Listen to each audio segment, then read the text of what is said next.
Wrestling Bloodiest Wars 25 to life. My name is Joe Dombrowski. Thank you for joining us for another installment of the most unpredictable, violent, and chaotic combat sports series in the world today. We kick things off with a couple of individuals who crave the spotlight. They're good looking, they're successful, they're rich, and they know it. That's MJF on the right. MAXWELL, Jacob Friedman, along with his main queen, MANIC.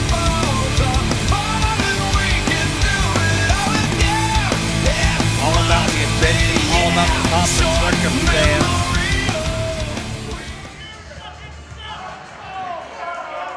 Maybe not the environment that a couple of individuals that look like this are used to here in wrestling's Bloodiest Wars, but we'll see what MJF and Maria bring to the table.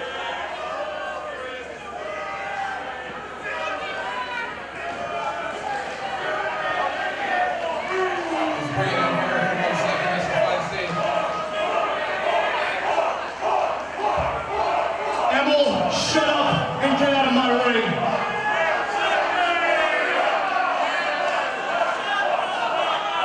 You stand right here, baby. You look pretty, okay?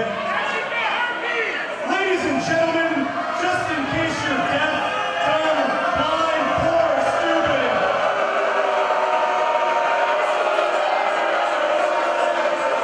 My name is MAXWELL Jacob Feinstein.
Confident MJF, who took great delight in having one of our fans ejected from the building for throwing toilet paper at him. We don't condone fans getting involved in the action, but I think it's a bit harsh of a penalty, if you ask me.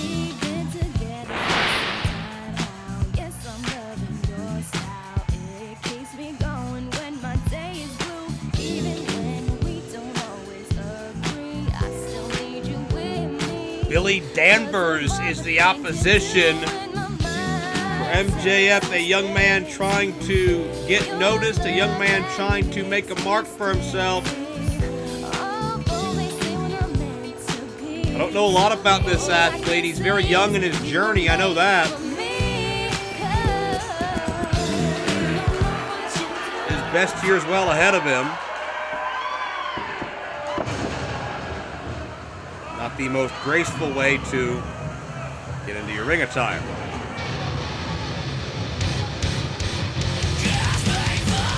Now what?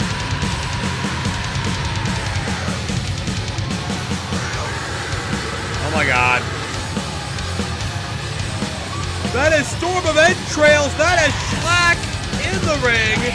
The big scare Dan O'Hare. You can see how scared MJF and Schlack's got a plastic bag over Danvers.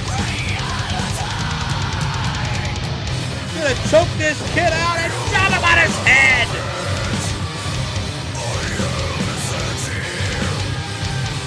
Storm of Entrails had enough of this segment, and they're gonna do something about it. Dan O'Hare, big scare with a big chair.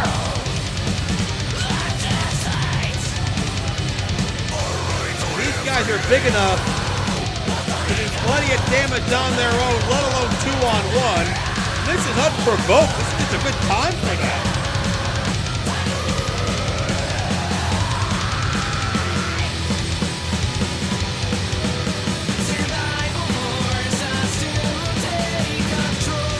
Chair. But way up high, a chair sandwich to the back of the skull.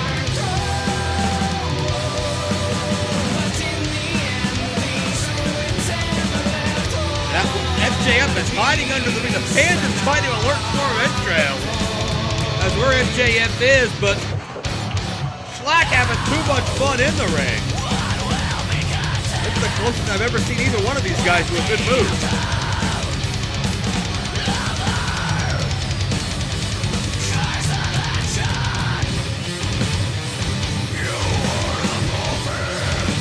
It's a random hit-run assault from Storm of Entrails.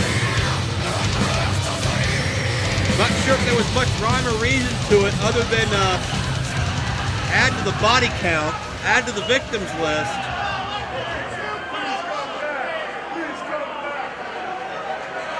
This young kid, Billy Danvers, is motionless, and MJF got off unscathed.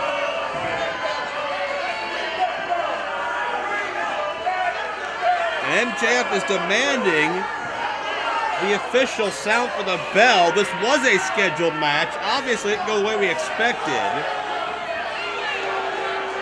MJF has to warm up first.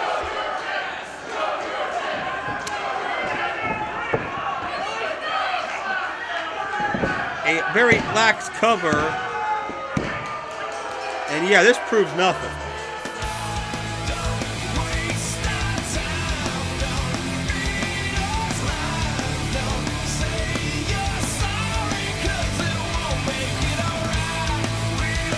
Well, I'll say this much. It's the most impressive victory MJF has gotten on this program so far. That's about all you can say.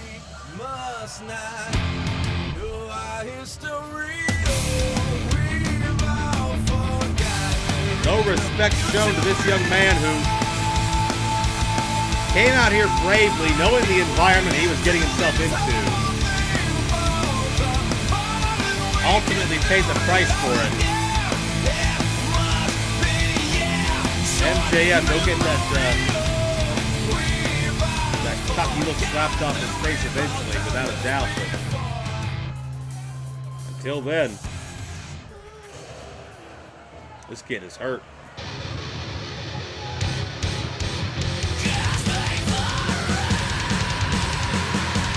Now what? Oh, they're back. Storm of Entrails aren't done yet. What are they doing? And again, there is no rhyme or reason the man with a near decapitating clothesline. SOE, that stands for Storm of Entrails. They've got their own trademark door as they are bridging between the ring and the guardrail. No. Danvers through the door!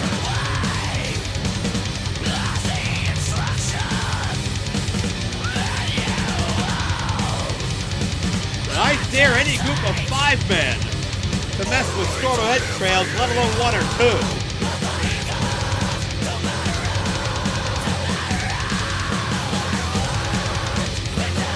Black and Dan O'Hare. It's almost like they're more monster than human.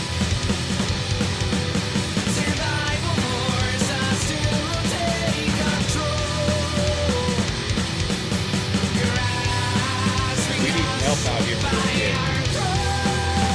Oh, is that more? There's more? This kid is not moving.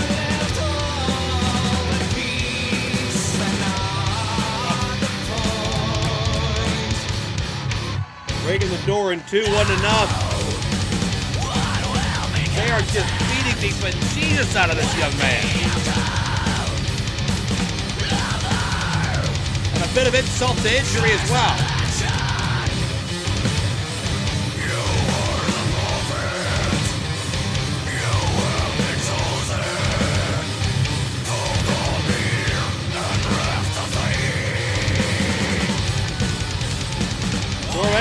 paying tribute to the late Kevin Whackpacker Hogan, a longtime deathmatch and ultraviolet wrestling fan, as they put their final punctuation mark on this random hit on this kid who, let's be honest, we may never see again at this point.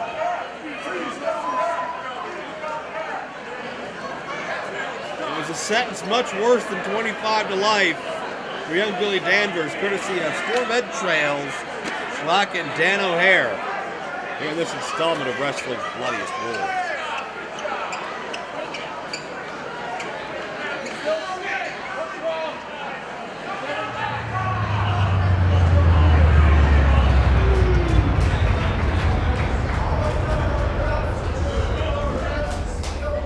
Anything can happen in a dojo-type environment. Weapons strewn about the ring already as Devon Moore and Drew Blood are in the ring. Awaiting the presence of Jeff Cannonball on the left, Stockade on the right. 2 300-some-odd pounders. And all 4 of these men we have seen before on this series, and this will be a wild encounter. You can see battle scars and war wounds throughout these bodies already. From prior encounters, look out. That's Devon Moore who hit the side wall thanks to Stockade.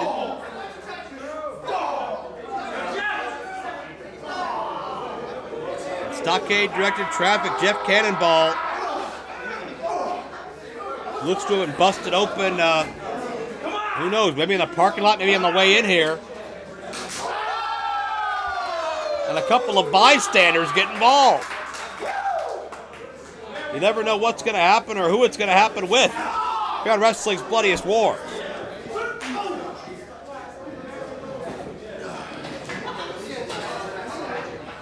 Oh, what a chair. Right to the base of the spine. Cannonball swinging a broom. Drew Blood barely out of the way in the ring now. Stockade with a chair.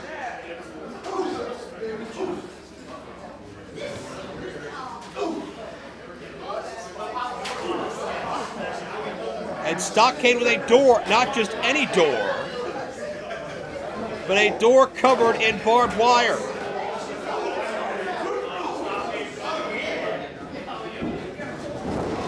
Doesn't get a chance to do it. Whatever he was planning on doing, the door between the 2 chairs. Devon Moore, who we've seen frequently, Nation of Intoxication, look out. Rubber chicken to the head dazes Devon Moore long enough for Stockade to make maneuvers to counter. And Stockade suplexes Moore through the door of the barbed wire. Into the cover, 2 count only. See desperation by Drew Blood. He was in such a hurry to interrupt that fall. He almost found himself landing in the barbed wire on his own momentum.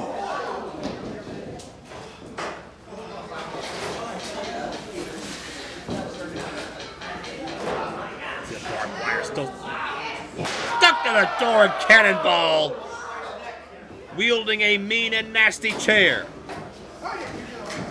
Stockade with another door. It's a doorway to hell match, ladies and gentlemen.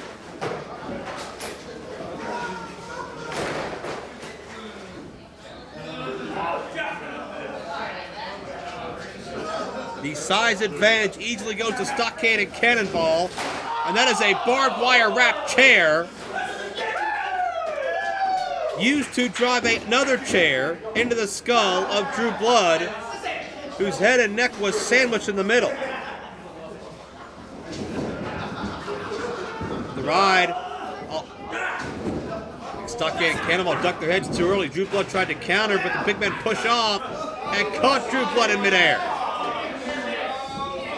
Oh no. Through the door, back of the neck first. Drew Blood getting annihilated. Oh, almost trapped for 3. Devon Moore interrupts the pinfall and pays for it. I'm not sure if Drew Blood would have found a way out of that.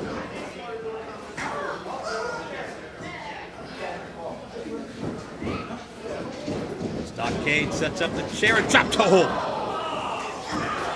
Moore's momentum working against him there. Nothing he could do to stop it. Cover, barely a count of 2, and that's a testament to the toughness of the likes of Devon Moore.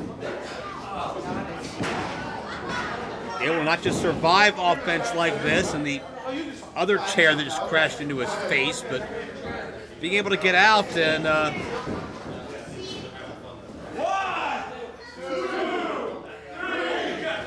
barely a count of 2. I had to hold my thought there so the fans could count along as Cannonball makes Devon Moore think about it. But keep in mind, Cannonball's already spent. He's obviously gotten into either an official or unofficial fight before this matchup.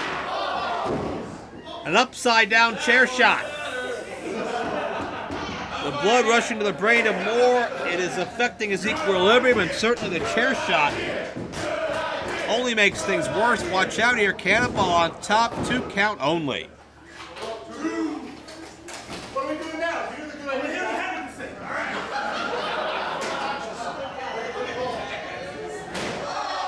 Oh, Stockade with a door to the skull. The door didn't budge an inch. Stockade trying to direct traffic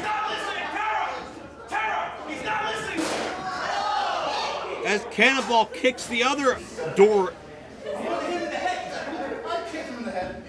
portion, door half, door particle, into the head of Drew Blood.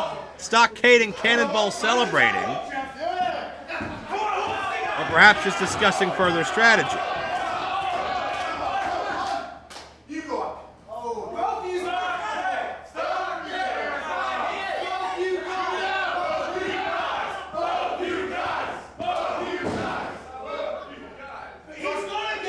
The crowd is certainly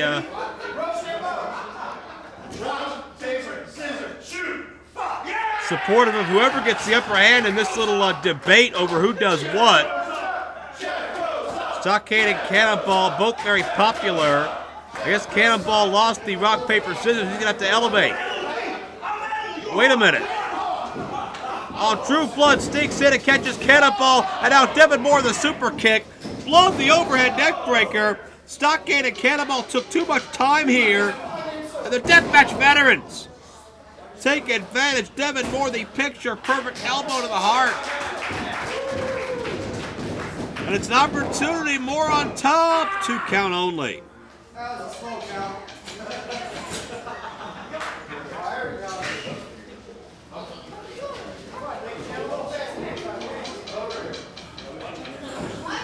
Moore and Blood with renewed life as they've got the 300-plus pounder. Stockade puts the brakes on before the barbed wire board. Blood gets dropped. Or excuse me, Moore gets dropped. Blood got elevated for a moment but escaped. And look at this assisted monkey flip. Blood uses Moore as a weapon, sends Stockade through the barbed wire. Formed a cannonball. A sit-out driver, that'll do it. Cannonball pins Drew Blood.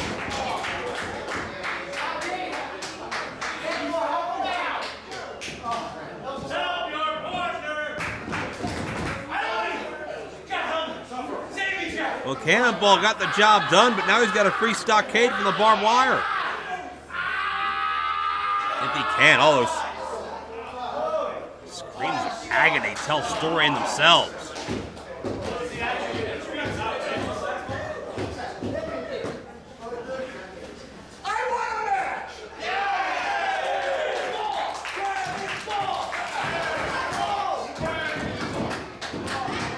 And it looks like Devon Moore may not be able to escape that luckily, but then again, maybe he will. Drew Blood in the ring now.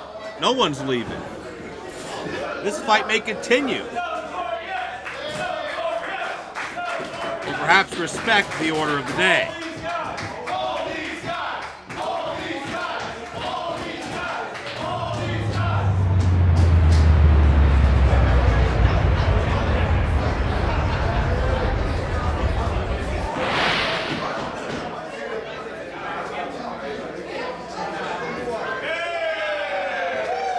Devon Moore in the ring right now, awaiting Drew Blood.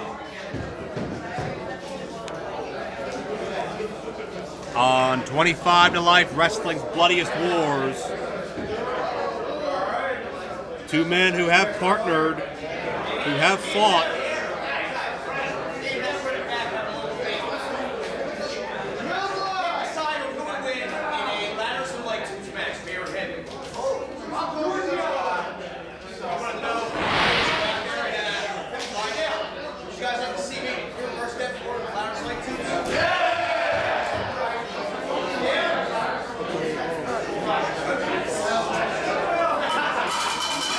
Drew Blood holding court a bit here with these people who have come for violence. Here in this dojo mentality, anything can happen. It is a small confined space, nowhere to run, intimate setting. Not a bad seat in the house as Blood and Moore, a couple of veterans, open up on one another in the early going.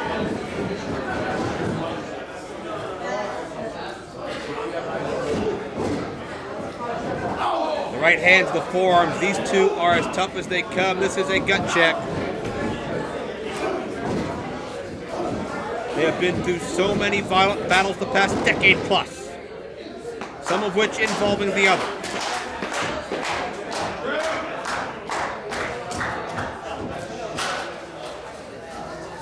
And Drew Blood is not wasting time. He's got a ladder.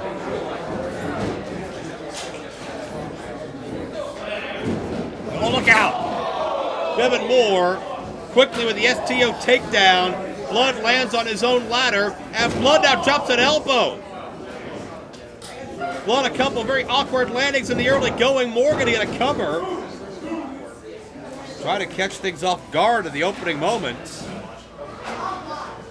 And Blood, I think, was feeling pretty good, pretty confident about himself. At least for the time being, Devin Moore turning that around.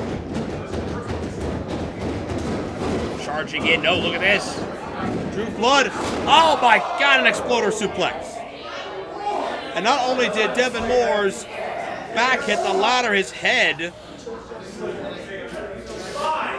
hit the canvas, hit that that ring mat. It was the very first thing that came into contact with anything, I believe.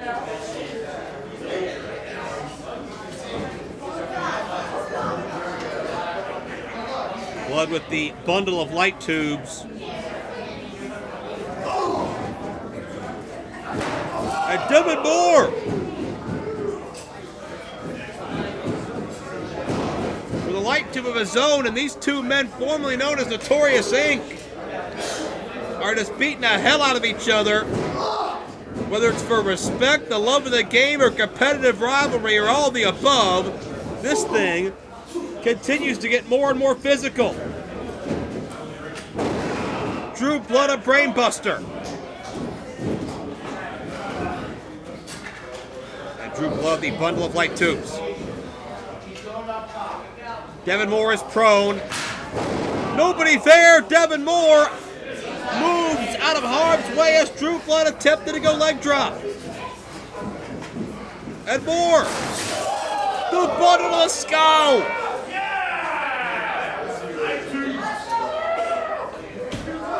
Drew Blood is dazed. I think the corner's the only thing keeping Drew Blood on his feet. And Devin Moore, oh, Devin Moore got caught. Death Valley driver on the light tubes. Blast into the back, into the arms. Modified Shining Wizard. Drew Blood defeats his former partner. Oh, and you can see that gash is deep on the shoulder of Drew Blood. That's going to need some serious medical attention.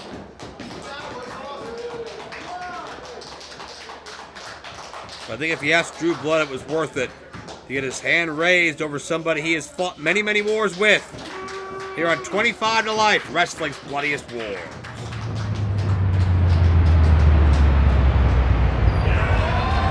Bloodiest Wars goes on 25 to Life in a three-way hybrid championship matchup. It is the House of Hell on display. You can see these what look to be wooden bamboo poles hang from each corner. There are light tubes surrounding this ring. There's an ironing board in the hand of one of these athletes, the wrench, Connor Claxton. And it doesn't look like just an ordinary ironing board you're going to find in Mom's closet either. Claxton seems prepared to do some serious damage. The shirt says it all, folks, as you get a good look at the mouse traps that are attached to the top of the ironing board.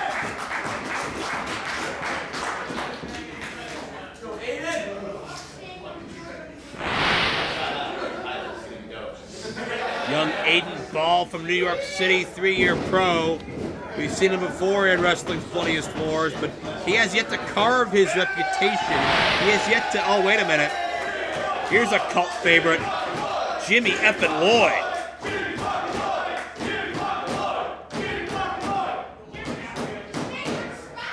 Jimmy Lloyd started out as a fan of this type of genre. He was in the crowd. He was one of these people, much like all of you at home, dreaming of one day competing in this type of environment. He is living that dream, and he is successful. He comes into the House of Hell as the defending champion.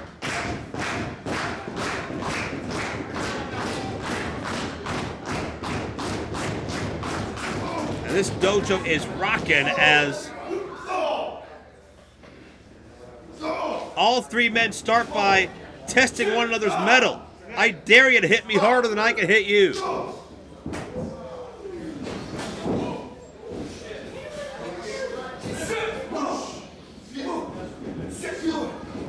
Claxton's got a size advantage here. If it continues a striking game, I give advantage to the wrench. But it's balling. Lloyd throwing a wrench into Connor's plans, as now it's them one-on-one. Ball able to counter out of the grip of Lloyd. Claxton now. Leapfrog over a Ball to come down on Jimmy Lloyd. Innovative maneuver by the wrench, but caught in a spinebuster.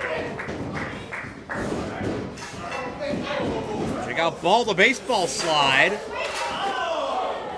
Jimmy Lloyd a step ahead there. This is going to be completely impossible to keep in the ring, you gotta believe. As Lloyd, I believe, pulled the leg of the wrench onto Ball, and a similar named part of Claxton got caught up on the rope at that point in time. Lloyd got two for the price of one, as Lloyd now throwing a chair into the head of Ball, and Lloyd is unconventional. But man, he knows this genre inside and out, and that chair, neck tied around Ball, that will jar your neck as it hits that ring post very hard. And in the ring, oh, there's light tubes everywhere, and Claxton uses the first bundle.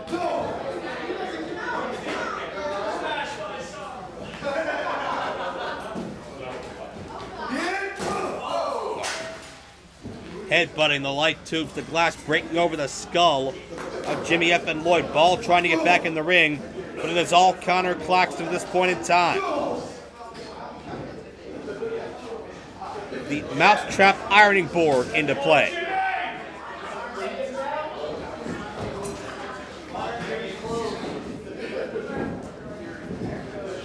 What's this? A gory special.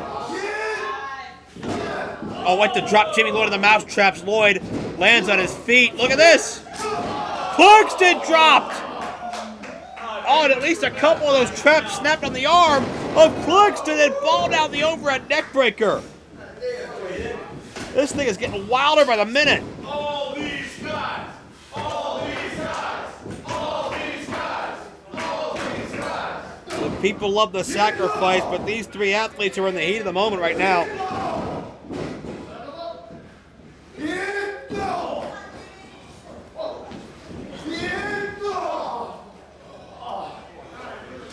Claxton dividing and conquering at this point, as both athletes on separate ends of the ring.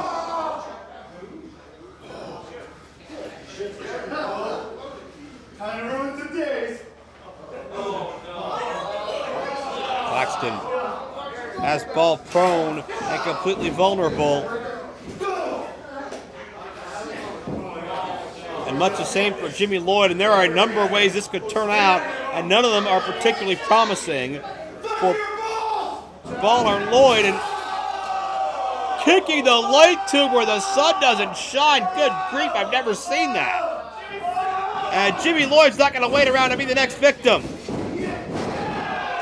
Jimmy Lloyd, a flip pile driver.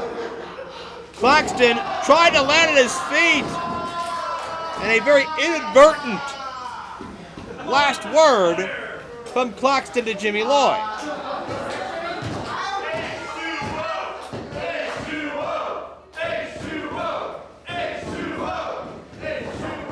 Ball and Lloyd now one-on-one.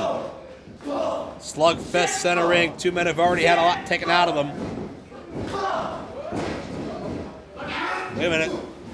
Swinging and missing the light tube. Claxton used the light tube to try to shield himself to block the punch. But Ball punched right through it and sent the glass into the skull of counter Claxton, who now counters a slam.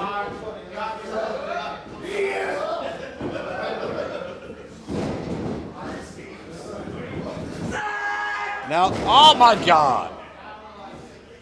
German suplex connects.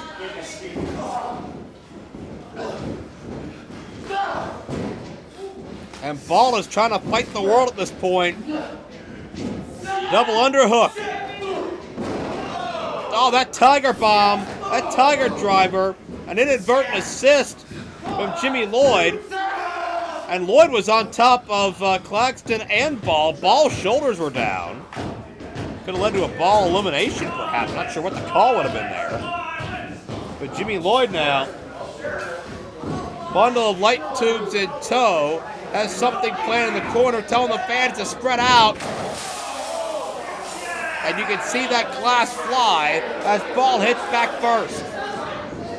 And now as Ball trapped, DDT. Jimmy Lloyd the cover, Claxton intervenes. Oh, Claxton a pile driver. Claxton, look out. Got a 2 count that time. I think Claxton was beginning to lose his balance because of the weight of Lloyd, but adjusted his body on the way down to where Lloyd's skull still hit in the side instead of straight on. And Claxton's trying to break. Oh, what in the world is on the floor that Claxton's instructing our staff to bring down here? I don't think Ball and Lloyd have seen it yet, as Claxton continues to dominate.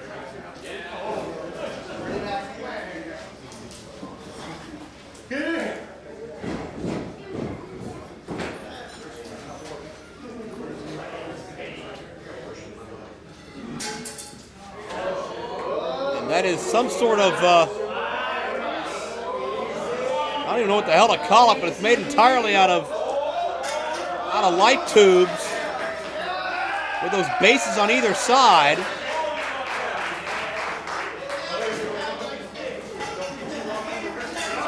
There's got to be about 30 or 40 light tubes in that contraption, at least for now. Maybe not a second from now. Oh, burning hammer. Claxton's got Ball. Lloyd saw an opening. I think Lloyd wants to put Claxton through the light tubes. Dragon suplex connects.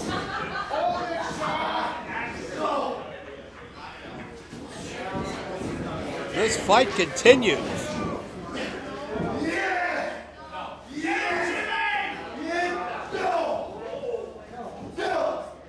Claxton is fighting out of the clutches of Lloyd. A little bit of soul food for Jimmy Lloyd. Oh no.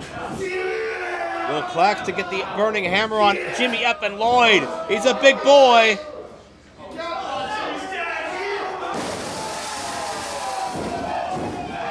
Lloyd threw dozens of glass tubes. Holy shit! Holy shit! Holy shit!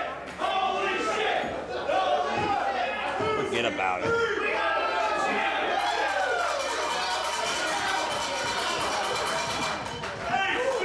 No possible way for Jimmy Lloyd to get out of that. And Counter Claxton has won the hybrid championship that Lloyd was here to defend. History's been made in wrestling's bloodiest wars.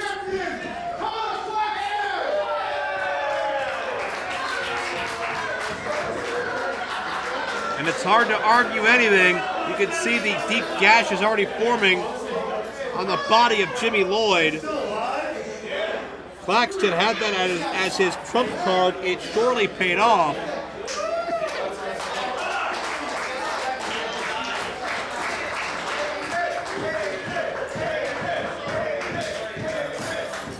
Respect from AIDEN BAAL.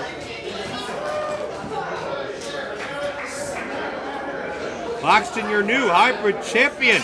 They're at 25 to life wrestling's bloodiest wars.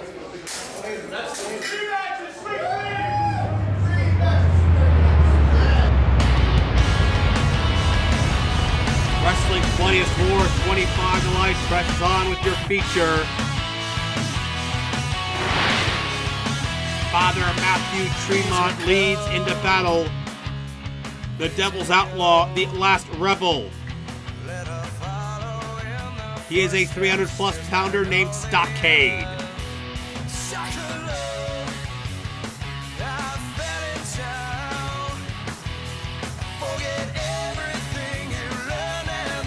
Father Matthew Tremont has programmed Stockade and his other follower, his being Father Tremont. Speaking of G-Raver, they both have been, dare I say, brainwashed with a very, very bloodthirsty mentality. Not that that's a bad thing in this environment, just a fact. Stockade has not been the same since following the teachings of Father Tremont.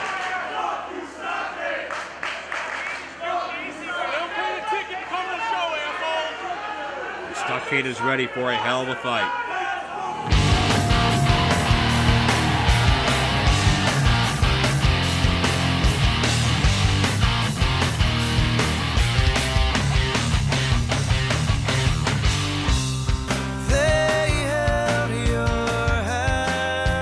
This man is a bad, bad boy.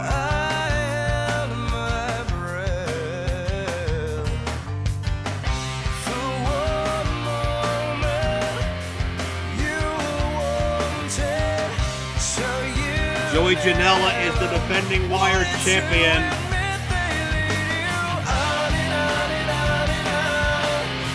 He is certainly unconventional and controversial to the beat of his own drum personified, making headlines the world over for his very loud mouth, his brash attitude, and his unapologetic nature.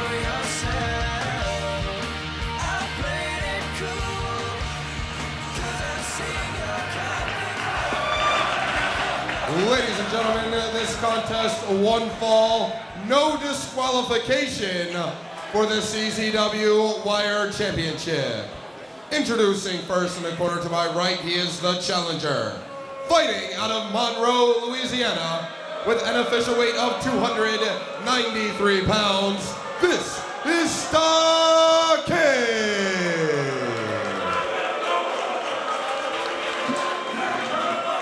And his opponent, to my left, fighting out of Asbury Park, New Jersey, with an official weight of 190 pounds, he is the current, reigning, and defending Combat Zone Wrestling Wire Champion, the Bad Boy, Joey Janela.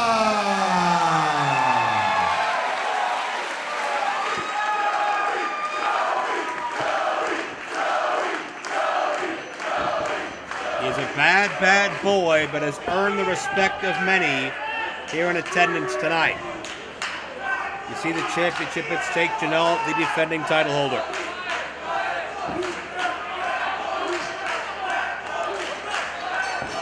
We have a bell, we have a fight.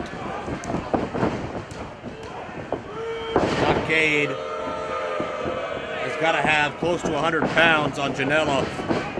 In this battle, Janela's got a hit and run. That's what he's doing. He's knocked Stockade out of the ring early.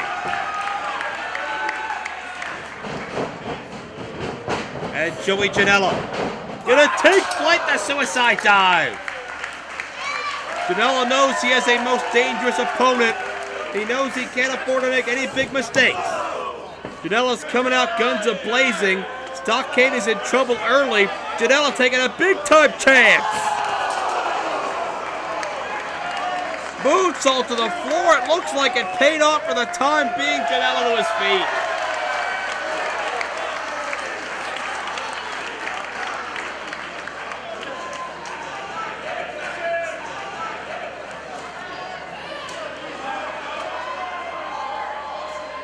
And Janela a chair.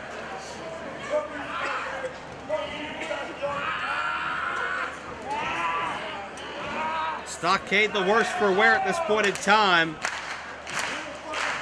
This is not the way Stockade expected this matchup to begin, to say the least. Father Tremont must be fuming somewhere as Janela gets ahead of steam. Connects with a boot scrape.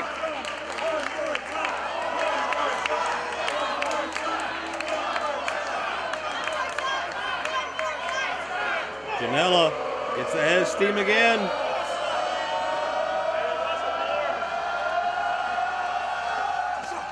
Stockade to his feet. Oh, God! That Uranagi suplex literally through the chair may have concussed Janela or broken his back or both.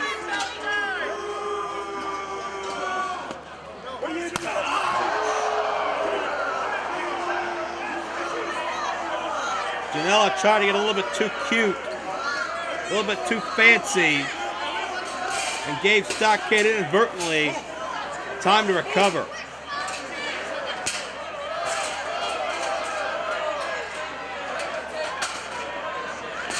And Stockade making the most of it. A steel guardrail from under the ring.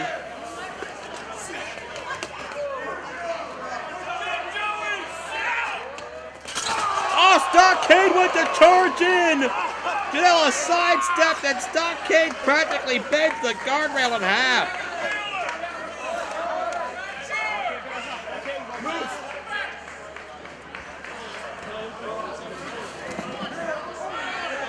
And it's Janela looking for reinforcements. Bad Boys found a table.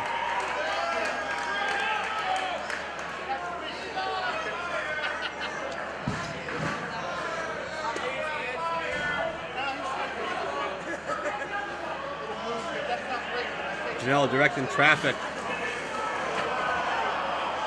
Not sure if he was talking to the referee or what.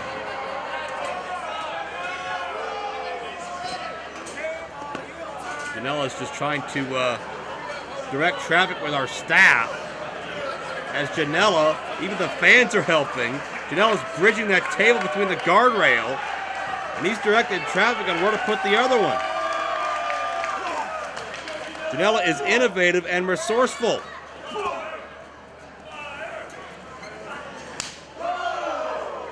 And Stockade has been hurt since Jump Street. He never really got out of the blocks here, but he has gotten some very physical strikes in.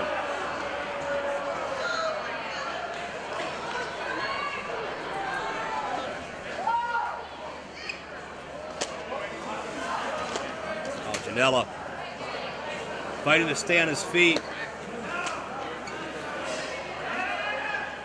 Nothing doing. Stockade, look out. Janela finds another counter as he continues to slip free from the grasp of Stockade. Dazed the big man. Oh no. Trying to lift the 300-pounder onto this elevated table. And that may not work. That table may not survive it.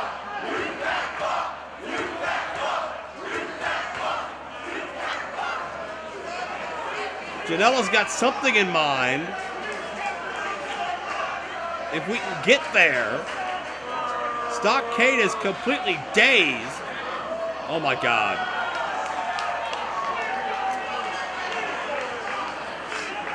Janela with what's gotta be about a 15-foot ladder at least. And Janela to the very top. No! Somersault senton 15 feet below. Joey Janela risking everything.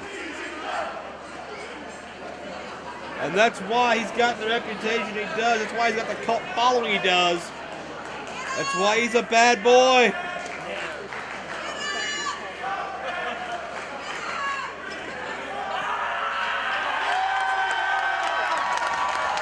Janela can feel the energy throughout this building. Cover. Couldn't put him away.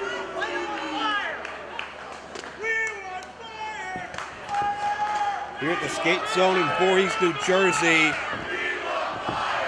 This place is packed with some sick individuals. And I mean that as a compliment. So with the charge in, Stockade. Caught him and effortlessly power bombs him. His body bounced, but Janela still kicks out. Man, that was a violent power bomb.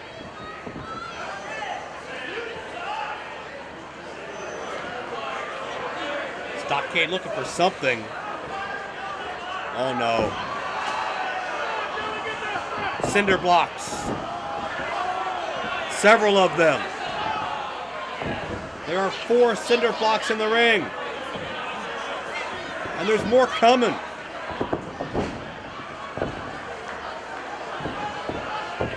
That's 8 now. That's 9 they found under the ring. Did we get to 9 or 10? I'm not sure either way. Stockade is building. You might as well build a damn wall in the middle of the ring because he's got enough cement to work with and concrete to do some heavy-duty damage. Oh, no! Janela just dropped Stockade head first on his own creation. That was insane. Stockade took too much time setting up the cinder blocks and paid for it. Oh, and he is in a bad way right now.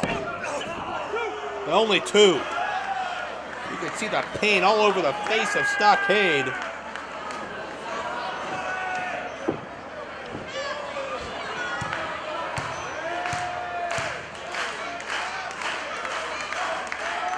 And Janela taking a chance. Stockade cuts Janela off. Janela's high risk paid off up until that point. Janela finally gets caught, going high risk. Stockade went superplex, Janela counters. Oh no. Sunset bomb, Stockade's spine pretty much bent in half. Oh, that's it. That may be it for Stockade's career, let alone the match.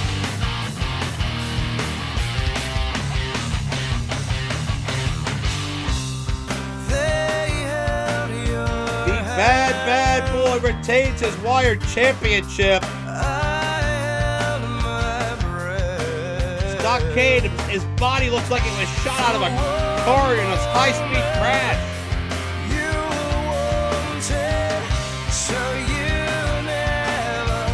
Janela the victory.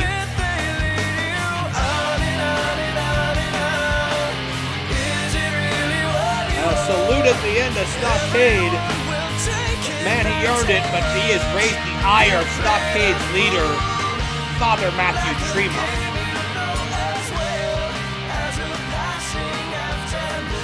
These men are no stranger to battles all their own. Janela and Tremont, and now Stockade from the blind side goes downstairs on Janela. And it looks like it's going to turn into a 2-on-1 assault.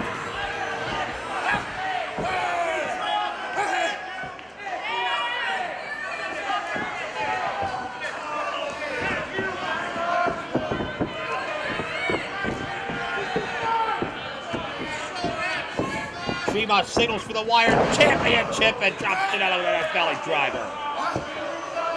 You can see Tremont's goal here. He wants a championship and perhaps to end Joey Janela in the process. Oh, wait a minute. That's Janela's girl, Penelope Ford, and she looks absolutely incensed. She's She's got a damn weed whacker. Penelope is here to fight for her man.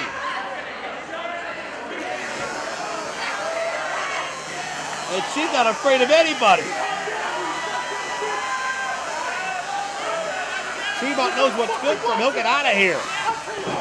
Oh, Stockade from behind on Penelope Ford. Stockade just struck a woman in the back of the head.